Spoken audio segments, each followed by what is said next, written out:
Bakit ayaw kanya paasawahin? Ewan, wala daw pagkain. So ibig sabihin, dahil sa kalagayan mo, iniisip niya na hindi mo kayang buhayin yung mga anak mo.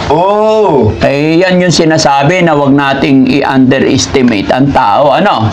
Paano ka nanligaw? Buti nagustuhan ka. Sabi ko, diba siya pipi yung... Ano po? Pipi yung asawa ko, sabi ko, ganito. Yung asawa mo, Pipi. Ganito. Paano mo siya niligawan? Mahal kita. Ba't mahal sinasakal? Mahal kita, sabi ko. Nagtulo ng isang botong pop. Ano po? Nagtulo ng isang botong pop dahil kaya yali niyang naglaba. Binilihan ko ang pop tinapay. Kaya nilang ininom yung pop, ilatak ako sa kanila. Ayaw sa akin. Ayaw ibigay. Nag-away sila mag-ina. Yung asawa ko dahil si nanay niya ayaw sa akin. Yung nanay ng asawa mo ayaw din sa'yo? Opo. Tapos yung kapatid mo ayaw ka rin pag-asawahin? Opo. Pero nung nabigyan mo ng pop, hinila ka na? Opo. Saan kaya pwede bumili ng pop dito? Tax! Bili ka nga ng pop, bigay. So yun mga kababayan, mga kabarangay, isang mapagpalang hapon na naman pong muli sa atin lahat. Mga kababayan, isa na naman pamilya ang inilalapit sa ating team. Dito pa rin po, ayan, sa Bataan. So, yun.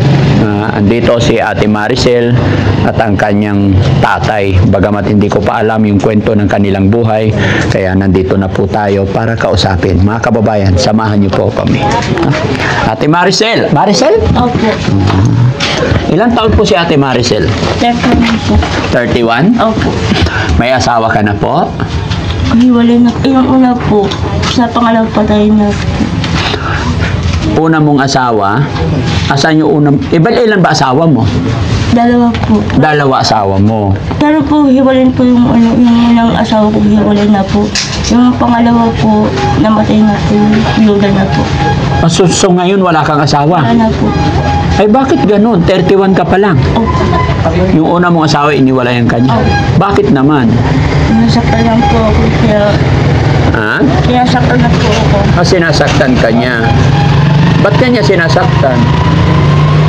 Pag kunting bagay lang po, nagagalit po. Lalo pag pumunta po na umiinom din, nakakainom po, inaalim na po ako. Pag nakainom siya? Sinasaktan po ako, inaalim lang po ako. Kaya po, iniwalay ko na po. Hiniwalayan mo? Opo. May anak kayo nun? Opo, isa po. Isa? Opo. Tapos yung pangalawa? Namatay na po. Bakit siya namatay? Natake po sa puso po kasi nanganganak na po ako. Kasabay nanganganak po siya, namatay po. Nanganak ikaw? Opo. Ilan taon ba asawa mo? Ano po, 52 po. Yung una mong asawa, ilan ang taon? Hindi ko po alam at hindi ko nalimutan po na. Anong trabaho mo? Bakit nakaganyan ka, nakasweater ka? Galing po sa kampo, nag-iipa po. Nagsasako po. Nagsasako po. Sa sako? Opo, ipa. Yung ipa? Opo, okay. Nakalagay po sa sako. Okay. So, bali ilan ang anak mo ngayon? 3 po. Sa una mong asawa? Isa lang po. Isa lang? Dalawa po. Sa pangalawa, dalawa. Okay. Kaya lang, sa pangatlong anak nyo, inatake naman. Opo. So, ito yung bahay nyo? Opo. Kanino bahay ito? Sa magulang tatay, mo? Opo. Sa tatay ko po. Bago pa ako nag-asawa, tumulong po sa magulang ko po. Kasi umito na po sa pag-aaral po. Nakapagawa po ako. Tinulungan ko po sila. Tinulungan mo sila para mapagawa itong bahay? Kahit paano po may pasisilungan lang po. May masisilungan ka. Ilan ba kayo magkakapatid? 3 po. 3? Opo. So, asan yung dalawa mong kapatid? Yung isa po nasa trabaho po. Yung isa po nandito po. Pero dito rin nakatira lahat? Opo. Matanong ko lang, hanggang saan ang natapos mo? High school lang po, second year lang po. At least, okay, di ba? Opo. So, may trabaho ka naman araw-araw. Opo, dito po. Magkano kita mo naman araw-araw? Ang sabon po, 3,000 lang po sa simbal lang po. 3,000 isang buwan. Opo, nag-iipa lang naman po ako. Nilalagay lang po sa sako po. Tapos, ibibenta ba yun? Hindi po. Gagawin lang po sa pottery po. Lalatag lang po. Sa loob ng pottery po. Manukan po. Nilalatag. Nilalatag. Bakit parang ang liit naman? 3,000 isang buwan. Okay na lang po yun. Sapat na lang po sa akin yun. Okay lang sa'yo kahit 3,000 isang buwan? Pero, okay lang po yun. Ilang oras trabaho mo araw-araw? Ang umaga po, alas 6 hanggang alas 6 din po. Tingnan mo. Alas 6 ng umaga, magkakarga ka na sa sako. Hanggang alas 6 ng hapon. Opo. Araw-araw yon. Araw-araw po. Kailan ang day off mo? Depende po kung gusto niyo po mag-day off. Pero magpapaalam lang po sa boss ko po pag gusto lang mong day off po. 3,000 isang buwan. Magkano per day? 100 pesos? Opo. Ang pagkain ninyo? Ayun po, pag ano po, kasi po, yung tatay ko na mamamay. Excuse me. Hindi pa libre ang pagkain nun. Libre po. Libre na pagkain. Nandun po, kumakain po. Ng tanghali po. Tanghali pinapakain nila kayo? Opo. Sigurado ka, 3,000 isang buwan binibigay sa inyo. Ano ba ang business ng boss mo? Manukan. Yung manukan. Opo. Baka naman pwedeng dagdagan yung 3,000, parang hindi yata makatarungan yun. Okay na po yun sa akin po. Okay lang sa'yo yun.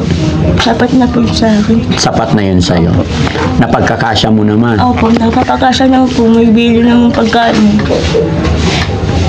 Matagal ka na nagtatrabaho doon sa manukan na yun? Opo. Shout out mo yung boss mo, mapapanood ka niya. Opo. Kaya po. Hindi, wag kang mahiya. Shout out boss, kumusta ka dyan? Shoutout po, boss ko. Salamat po sa hiniling po sa akin ng trabaho po. I-bless ka lalo ni Lord. Lalong yumaman yung business nila para tuloy-tuloy pagtrabaho mo, ano? Opo. Pero sana madagdagan yung sweldo mo. Shout out sa'yo, boss. Mabuhay po kayo. No? Asan ang tatay mo? Pwede makausap ang tatay mo? Nandun po sa labas. Sige, tawagin natin. Kausap.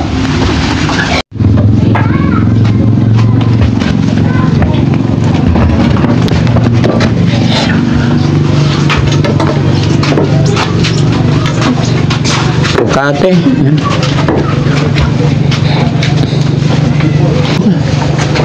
Ano nangyari kay tatay? Lasing si tatay? Hindi. Ano nangyari sa'yo? Ba't ganyan ka maglakad? Talagang ganito lang ako lumpo. Ako nung bata. Ha? Lumpo. Lumpo. Oh. Nung bata. Oh. Pero ngayon nakapaglakad na. Opo. Nakita ko kanina galing kayo doon. Saan kayo nagpunta? Namalimot po. Ay, namalimos. Anong pangalan po ni tatay? Behel Bidpelad. Ano po?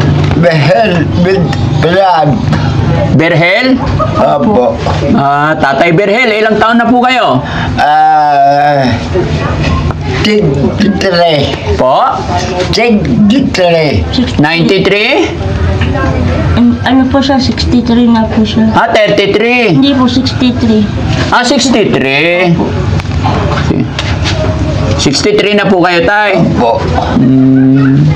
Tigarale taon nyo, eh. 63 nga nun. 63 nga, Rod. Ay, Ilocano kayo.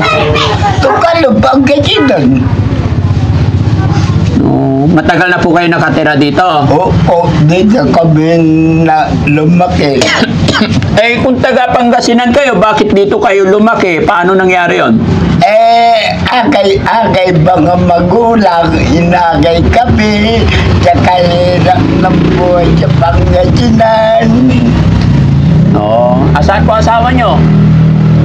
Ayun, tawagin mo. Sa labas nag-aalaga ng brother. Ilang taon yung asawa nyo? 56 na po. Trabaho ng asawa nyo? Dito lang sa bahay. Ah, dito lang sa bahay. Pagluto kung may kumita kami, ikita ko. Bakit po kayo namamalimos? Eh, may trabaho naman yung anak nyo. Ay, gusto kong kumita eh. Gusto nyong kumita. Opo, Magkano kinikita nyo araw-araw? kuminsan 2 lang, pang ulam, pang ganto. Magkano po sa isang araw kinikita? Kagaya kanina, sabi mo namalimos po kayo. Magkano kinita nyo? Mga wala pong 100. Ah, wala pa 100. Pero araw-araw kayong nanlilimos. Opo, Saan kayo nagagawi? ulan po. Lakad lang. Hindi, jabad-jagay. Ah, sasakay din kayo. Okay. Pero pag dito, nakakalakad din kayo mag-isa? Opo, Tay, ako po si Daddy Frankie. opo, Kilala nyo po? opo, dati lagi Daddy Frankie. Paano nyo nakilala? sa TV. Ah, may TV kayo. Opo, Ilan? isa lang. Isa lang? Walang extra? Hingi sana ako isa eh. Ala na. Wala na? Ba't umiiyak yung anak mo, Tay? Nakahirap ng buhay niya. Ha? Mahirap buhay niya? Opo, Tulungan mo. opo. Sagot ko nga sila eh. Po? Sagot ko. Sagot mo ang Kailangan mga bata. yung kailangan ng mga bata. Ilan po anak niyo, Tay? 3 po. Mabuti, Tay, no? Kahit na ganyan, lumpo kayo nung bata, nagkaroon po kayo ng asawa at mga anak. Ay doon naman, Kuya Bianchi. Opo. Nung buhay pa si inang ko, Opo. may kapatid kong ayaw ako mag-asawa. Opo. Ako, kailan ko yan. Tutulo, yan. Hindi sinungaling. Opo. Mela. Yung Mela kapatid ko. Mapipigil mo ako. Oo. Halimbawa kung namatay si nanay, Opo. di wala kong kasama sa buhay. Kawawa ko. Opo. Sino mag-alaga? At saka, di kapatid ko Mela. Oo. Diyan ka kukuha ng pagkain ng mga anak mo. Oh. Sabi niya. Oh, tinanong niya, saan ka kukuha ng pagkain ng anak mo? Ay, ini, payabo na kami. Again, ang lapit na chika. Oo. Ako, na ang ganda doon, ang lalapit. Ayaw kanya pag-asawahin. Oo, nagkagawa naman ako ng 3 anak ko. Oo. Yan. Bakit ayaw kanya paasawahin? Ewan, wala daw pagkain. So ibig sabihin, dahil sa kalagayan mo, iniisip niya na hindi mo kayang buhayin yung mga anak mo. Oo. Eh, yan yung sinasabi na wag nating i-underestimate ang tao. Ano? Opo. Matanong ko lang, Tay, nakapag-aral din po kayo? Hindi po. Marunong kayo sa pera? Marunong. Marunong kayo magbilang? Opo. Eh, paano kayo natuto? Hindi kayo nag-aaral? Nakikita ko eh. Nakikita nyo. Sa tao eh. Ilang taon po kayo nung nag-asawa?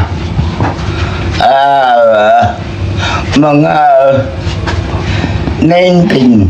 19. Paano ka dumiskarte mag-asawa? Eh, ganyan ang lakad mo, lumpo ka ganyan-ganyan. alam Paano mo ka yun, nanligaw? Buti nagustuhan ka. Sabi ko, diba siya pipi yung... Ano po? Pipi yung asawa ko. Sabi ko, ganito. Yung asawa mo, Pipe. Oo, ganito. Paano mo siya niligawan? Mahal kita. Ba't mahal sinasakal? Mahal kita, sabi ko. Nagtulo ng isang botong pop. Ano po? Nagtulo ng isang botong pop dahil kaya yali niyang naglaba. binilihan ko ang pap tinapay. Oh, Kaya nilang ininom yung pap, ilanak ako sa kanila. Ayaw akong bitawan. Opo. Halikan na sa bahay namin. Pati mo, nanin niya, ayaw sa akin. Ayaw ibigay. Oh. Nag-away sila mag-ina. Yung asawa ko dahil kita niya ayaw sa akin. Yung nanay ng asawa mo ayaw din sa'yo. Opo. Tapos yung kapatid mo ayaw ka rin pag-asawahin. Opo. Pero nung nabigyan mo ng pap, hinila ka na. Opo. Saan kaya pwede bumili ng pap dito? Ayun, tanungin ninyo kasi kaya ko dyan sa kabila. May pap dyan. Ha? Opo. Tax! Bili ka nga ng pap, bigay mo kay Liling. Ganun pala yun, tay. Kailangan bumili lang ng pap. Binigyan mo lang ng pap, nagustuhan ka na. Opo. Siguro si tatay nung binata, pogi. Pogi talaga. Pogi talaga. Tax, si tatay, sa tatay, lumpo nung binata. Tinatanong paano siya nanligaw. Kasi, tignan mo, pag naglakad, paling-paling eh. Kaya tinanong ko kung paano siya manligaw. Bumili daw siya ng pap, tapos ibinigay sa dalaga. Pagkatapos uminom ng pap yung dalaga, hinila na raw siya. Yun ang sekreto ni tatay. Oo, kaya ngayon, bumili ka ng pap, tapos ibigay mo kay Liling. Sakto! Sana mayroong pang pap ngayon. Okay. Problema mo na yun, maghanap ka. Sige, Daddy Frankie, alis muna ako. So, paano yun, tay? Nagpakasal pa kayo ng asawa mo? Opo. Ay, ang galing naman. Buhay pa si nanay ko noon. Kaya natulungan ka ng nanay mo. Opo. Yung nanay mo at saka tatay nyo po ang gumawa ng para makasal kayo. Opo. Hindi, swerte nyo pa rin. No? Kahit papaano, di ba? Napakaswerte nyo. Kaya may kasabihan talaga tayo na ano't ano man ang binigay ni God sa atin, pasalamatan natin. Ano po? Opo. So, kumusta na yung asawa nyo ngayon? Diyan. Labas. Nasa labas. Maganda ba yun? Tawagin mo nga. Tawagin mo nga si nanay. Sige po. Magkatabi pa kayo natutulog ni nanay? Opo. Ay, ang galing. Bait-bait ni tatay. Paano mo siya inalagaan, tay? Pinakain ko. Sa palilimos lang na buhay mo yun. May papayabol ako, kuya. Hanggang Pangasinan. Lahat ng bayan ng Pangasinan. Itanong mo kung gumawa ko ng kasalanan. Pabalil ko yung katawan ko. Hindi ako gumawa. Ibig ko sabihin. Hindi ka nagnakaw, tay. Gumawa ng kasalanan. Ay, hindi ka gumawa ng kasalanan. Opo. Nang payabo lang. May papayabo lang. Aminado dan, kuya. Pero no, aday ginawa kang kasalanan. Ang gapo. Ang gano pang tugumuak. Mababaril ka ngayon. O nga, kung gumawa ko ng kasalanan. Ay, wala kang nagawa. Wala akong ginawang kasalanan. Pulob lang ako. Yan, aminado sa buhay ko. Opo. Pero walang nagawang kasalanan. Opo. Lahat ng palingin ng Pangasinan, ilibo mo ako. Pupunta ako doon. Tatanungin ko. Opo. Anong pangalan mo doon? Berhel. Berhel. Bait-bait ni Tatay Berhel. Asan ang asawa ni Tatay Berhel? Ilan asawa mo, tay? Isa lang. Ay, isa lang. Bait talaga, no? Tapos anak? Tatlo. Ay, tatlo. Ilan? May lalaki? Dalawa. Dalawang lalaki. Anong trabaho ng mga anak mo na lalaki? Sa bukid. Sa bukid. May lupa rin po kayo sa bukid? Ala, Wala. nakikiupa. Nakikiupa. Pero masaya naman. Oo naman, Anong sekreto ni tatay? Malakas, no? malakad. Malakas pa kumain. Oo. Oh, anong ulam lagi? Ala, Wala. yan, wala. Ngayong gabi anong ulam? Ala, Paano tayo lalakas niya kung walang ulam? ay, mambadyan niya. Ay, wala. Alagang magnakaw ako. Di ba Ayaw may... ko din. Magkano ba kinita mo ngayon? 100 ka mo?